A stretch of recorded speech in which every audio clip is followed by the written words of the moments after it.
Good morning and welcome to the coverage of YCS Bochum 2016. It's day 2, we made it. We made it. Yesterday morning we set a new record with 1,615, or in short 1615 players. That is the new official record for tournaments in Europe when it comes to Yu-Gi-Oh! And today we're just going to be having 256 guys in the venue. Yeah. That means shorter breaks in between rounds, and the air is getting ever thinner at the top. It's a lot less thin now that there's not as many people in here, which is quite nice. Yeah. It's quite temperate in here. I don't know. It's got its own microclimate. I'm quite happy with this. Yeah. I'm rambling because last night Something was going right over his head. we were doing this for you guys all the way up until midnight, from 11:40, basically for 12 hours.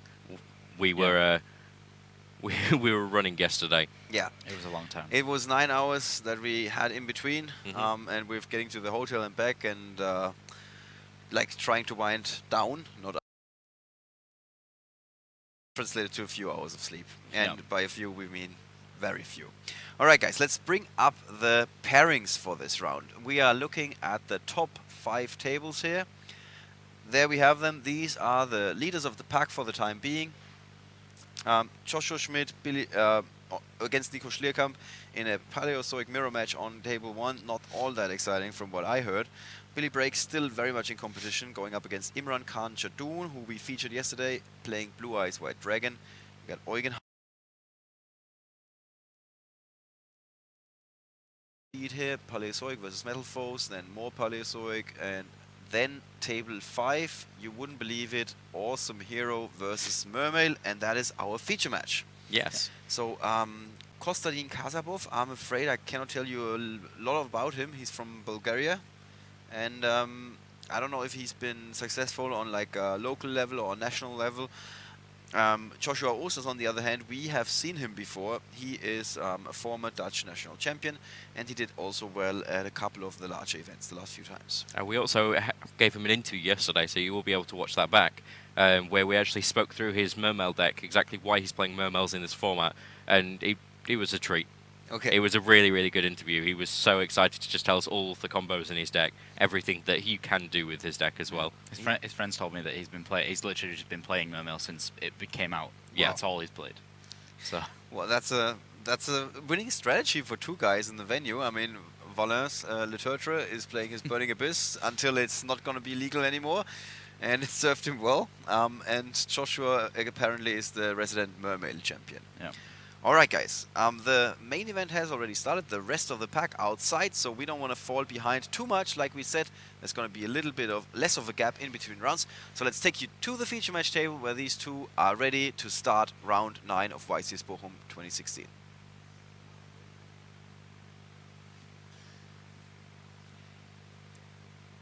There we have Kostadin on the left and Joshua on the right. Now, what we didn't tell you is that Kostadin is actually playing Awesome Heroes, which is a variant of the Totally Awesome. It aims to get Totally Awesome out using Bahamut Shark. Yeah. Now,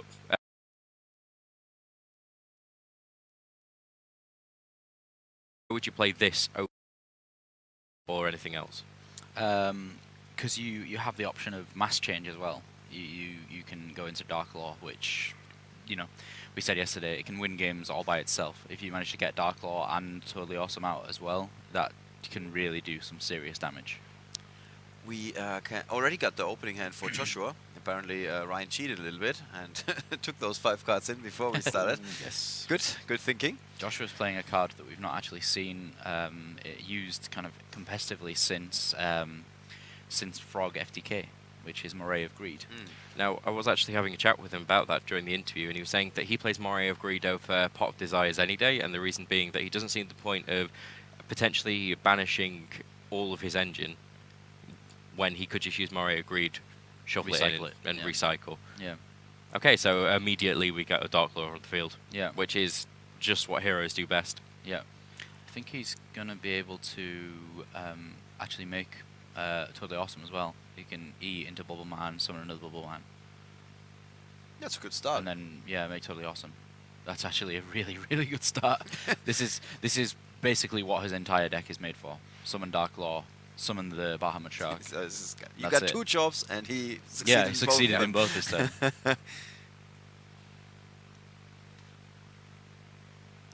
All Yeah. right. That's it. Here's the toad we've all been looking for. There's an instant fusion as well. Yeah, probably into Dweller or something else reactive. I doubt it would be something like Giant Hand, but yeah, probably Dweller. Oh, I actually see Reflection there, so it could be Reflection. Oh, or just a second one of those. So I you didn't get see he another totally played two. awesome. He plays 2 as well? Yeah, Yep. 2. Oh, okay, yeah, so double totally awesome. So can Joshua do much? Well, so he can't send cards to the graveyard because they're going to get banished. Yep. I think he just called it a day. Yeah. Yeah. Yep, he Yeah. gave up. All Yeah. right. The early game was dominated How ridiculous. by Kostadin Kasabov, Yeah. and we never reached the mid-game portion of the No. Pretty of the much, game. yeah. Wow. Joshua Oosters is just kind of And shrugging he's his now shoulders. shaking his head, yeah. Now, I believe, do we have a second game for this round? Yes, actually we do have a backup feature match in case this goes like this again. And So first we have to deal with Joshua's pain, and then we can try and bring in the other guys. Yeah. Our backup feature, in case you guys are interested, is Dan Le versus Fotios Papadoliakos from Greece. They are playing on table 30, so they should be X1, I guess. Yeah. And Dan Le is playing Shiranui, and Fotios Papadoliakos is playing Burning Abyss. So Could be interesting. also interesting. We still have a couple of rogue decks, very much close to the top tables, obviously, or at the top tables, not close to them. Yeah, other interesting decks. I mean, we see another Yangtze player on table 31 with Max van Nieuwesel from Belgium, and we looked over the pairings prior going into the round. A funny match was table 38 because we knew that Jan Oliver Gross was playing Blue Eyes White Dragon. His opponent Ramon Schulz was entered as unknown, so I picked up his feature at this deck list, and it turned out to be also be Blue Eyes White Dragon. So Blue So Eyes you're Mirror on like- table 38. Yeah, it's super fun. It's like you're looking for Battle of something the like Dragons. this is only going to be interesting because it's Blue Eyes White Dragon versus something, and then something turns out to be the one deck, and I mean the one deck that doesn't disqualifies this for a feature match. Kostadin, just looking at him right now, he just looks so happy with himself. He really does. It's like He's trying not to look at him. That little smile on his face. He's trying not to look happy about it. So in Joshua's side deck, what's he siding against this? So big ones, Gamma Seal, Dark Holes Regekis, Chalices are actually a pretty good one. Depending on what he decides to tribute with the Toad. Now he's going first. Yeah, I'm assuming he just has a much better chance now. Yeah. Yeah. He may not even side in most of this stuff just because of that fact. He can just play his Mermail deck actually this turn rather than dominate the early game, yeah win the game. yeah. So yeah, Joshua, I spoke to him yesterday. I looked through his deck. He's actually playing some really crazy Mermail monsters that no one else has ever really played before. So I'm just trying to find the name of the one. I think it's Abyss Manda. Abyss Manda, just not seen at all. It's the one that modulates levels when it's in the graveyard. Abyss Hilda was kind of seen a little bit. Osea as well was used with the trap card. I can't remember what it's called. Not Sphere, the other one. Abyss Squall, yeah, Abyss Squall. It was used with that. But apart from that, that's the only real time we've seen those. All the rest is fairly standard Mermail. But he's also got some Swap Frogs and a Ronin Toadin in there as well. If this is how your day starts, do you really regret getting up in time? Are you gonna be like, I should have just slept for like another 30 minutes or something? Yeah, because a lot of Even if I got a a game lot of loss, the game pro one. players will actually just sleep for the first round to make sure that they've got a one up on everybody else. It does happen. Right, it did. They don't mind taking the one loss because it's not knocked them out of the top 32. If you can afford it, it can be a good thing. Yeah. I mean, you still, yeah, if you go undefeated day one. I'm just gonna check real quick if we had Kostadin. The face looks kind of familiar. Yeah, do you know what? I think that as well. I recognize the name. I recognize the name Kostadin.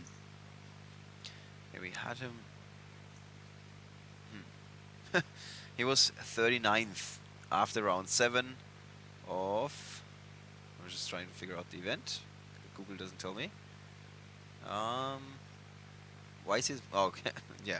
Thank you, Google, for indexing these weekends' standings super fast. So we're talking about this event.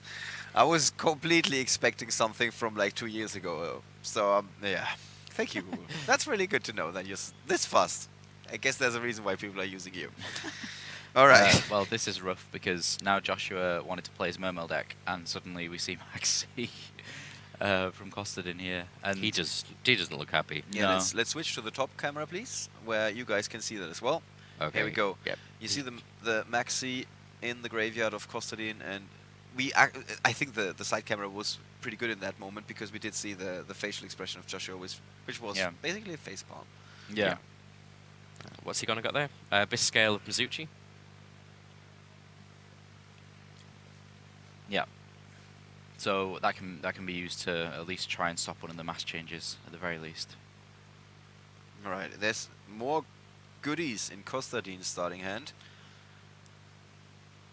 Yeah. So it just unequips itself if he plays a spell card, but also negates it. I thought I saw. There's no Vengeful's monsters. Emptiness, right? He did draw into that. Yeah. Yeah, he's got emptiness, but he's is that a monster on the far right? It looks like a platinum gold rare. He's got Shadow Mist in there.